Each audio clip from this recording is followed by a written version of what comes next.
Hello po sa inyong lahat mga ka-crypto. Ako po si Pinoy Crypto Trader at sa video na ito ay atin pong pag-uusapan ang tungkol sa balitang ito kung saan ang mga Pilipino, yan, tayo po yan, mga Pinoy, ay pwede na raw pong mag-trade ng US stocks gamit ang ating mga cryptocurrencies. Ayan, sino ba sa inyo ang mahilig dyan na mag-trade ng mga US stocks? Yan, pwede na po tayong mag-trade sa mga US stocks gamit sa yan sa pamamagitan ng ating cryptocurrencies. Yan, ito po yung gagamitin natin na pambili. Kaya yan, maganda po ito para sa mga mga mahilig diyan sa mga stocks. At ayan, bago po tayo magpatuloy, ay nais ko po munang bigyang linaw ang aking disclaimer kung saan ang nilalaman po ng video na ito ay hindi po ito isang financial advice. For education and information purposes lamang po ang layunin nito. Maliban po dito ay nais ko na rin pong magbigay babala na wala pong kahit anumang group chat ang Pinoy Crypto Trader. Ayan mga ka-crypto, Filipinos can now trade US stocks using cryptocurrencies. Ayan, maganda po ito para sa atin. Manila Sera, a US capital equity trading platform headquartered in California, now enables Filipino to bet on Wall Street stocks using cryptocurrency as payment. Yan na nga, yung sinabi ko kanina, isang US capital na equity trading platform. Yan. Nakabase po ito sa California, state ng California, kung saan ay inaalaw po niya na makipag-participate ang mga Filipinos. Yan, tayo po yan para bumili ng kanilang Wall Street stocks sa pamamagitan po ng crypto bilang payment, bilang pambayad. In a statement, the Y Combinator Back Company said it had rolled out the stock trading platform where Filipinos users can invest in US stocks using stable coins like USD Coin, Tether, and Binance or BUSD. Ayan. Ito po yung Y Combinator. Yan, Back Company. Yan, sila po ang naglabas ng announcement na pwede na yung mga Filipino users na makapag-invest sa kanilang mga US stocks gamit ang mga stable coins. Ayan. Sa tingin ko ay mga stable coins na crypto stable coins yung pwedeng gamitin lamang. Katulad po ni USDC at saka si Tether. Ayan po si BUSD. Ayan. Pero mukhang tatanggalin po yata ang BUSD kasi parang mawawala na talaga ang BUSD. Kaya sa tingin ko ay si USDC lamang at saka si Tether or USDT. Or baka magdadagdag na rin sila ng iba pang mga stablecoin. Kasi marami naman po tayo mga stablecoin. Yun nga lang, at si USDC at saka si Tether, yan, sila lang po talaga yung dalawang may mga kilala at talagang maaasahan at talagang meron silang matibay na foundations. Stable coins are cryptocurrencies whose values are tied to another currency, commodity, or financial instrument. Yan po ang stable coin. Sa mga hindi po nakakaalam, kung sinabi po nating stable coin, ito na rin po ay masasabi nating mga cryptocurrency. Ngunit ang kanilang value ay nakapeg or nakadikit sa value ng mga fiat currencies. Yan, kung pag USDC, ayan, USDT ay yan po yung keyword po natin dito ay US dollar. Yan, nakapeg po siya or nakadikit po siya sa value ng US dollar. Kaya yan, USDC. Yan yung pangalan. Tapos USDT. Ayan, ibig sabihin ay yung kanyang value, yung kanilang value ay nakadikit sa equivalent niya ay yung value na rin ng yung actual na fiat currency na US dollar.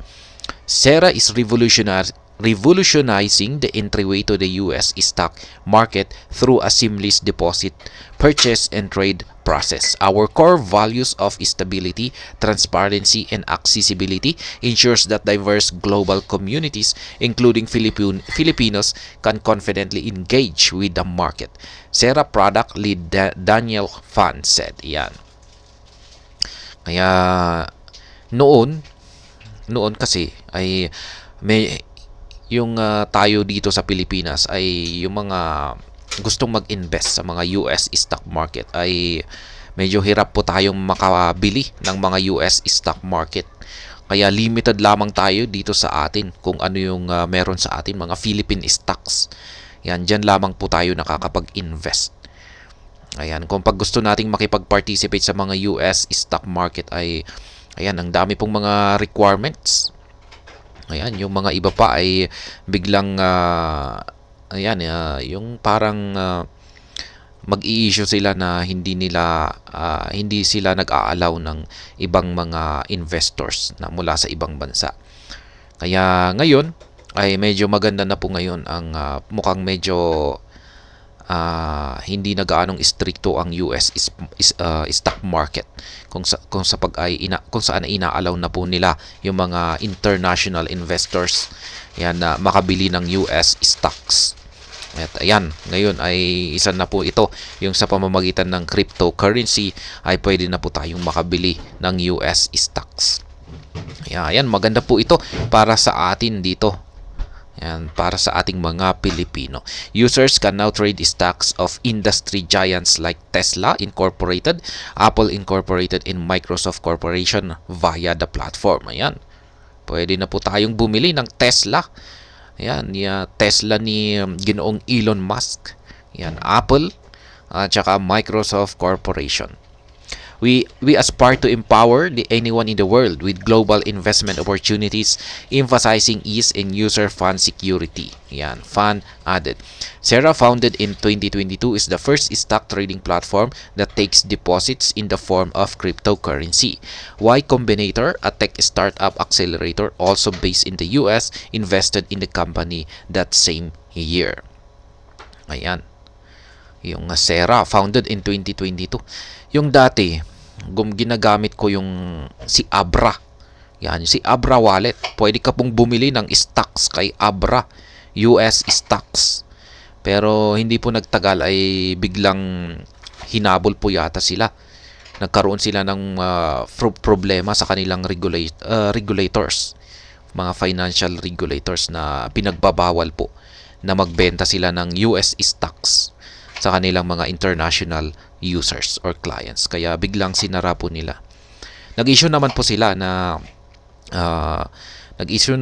sa kanilang mga users, mga investors, na sa international investors sa kanilang stocks na i-liquidate na nila or ibenta nila yung kanilang mga hawak na stocks kasi isasara nila. Kaya yan.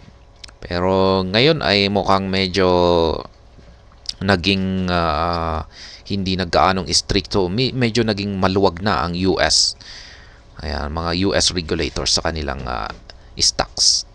Kaya ayan, maganda po talaga ito. In the latest Chain Analysis Global Crypto Adoption Index, the Philippines was included in the top 10. In the Philippines, where many want to speculate on new assets, make extra cash, and connect digitally with others, play-to-earn games were able to gain an enormous foothold, the New York-based blockchain analysis firm said. Ayan. Blockchain Council of the Philippines President Donald Lim recently said the Philippines could be Asia's blockchain capital by 2028 given the increasing adoption of non-fungible tokens. Ayan, sumisikat na rin po dito sa atin ang NFTs, mga non-fungible token. Kaya ayan nga, sabi nga ni Donald Lim dito, siya ang Blockchain Council of the Philippine President, ay mismo sabi niya sa kanyang statement dito na malamang ay ang Pilipinas ay ang magiging Asia's blockchain capital yan sa pagsapit ng taong 2028.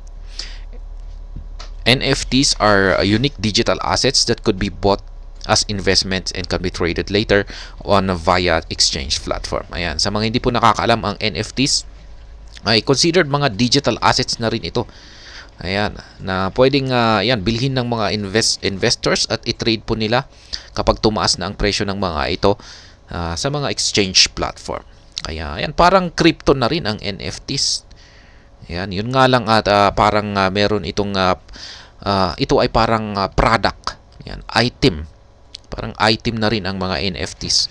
At ito ay parang collectibles na tumataas na rin yung kanilang value. Ayan, tumataas. Kaya yan, napakaganda po ang balita na ito. Pwede na po tayong bumili ng US stocks gamit ang mga cryptocurrencies. Yan, isang napakagandang balita para sa mga gustong bumili ng US stocks. At ayan, hanggang dito na lamang po tayo sa video na ito mga ka-crypto. Sana po ay inyong nagustuhan ang aking paliwanag sa video na ito. Kung inyo po itong nagustuhan ay pakiclick lamang po ang like button nito.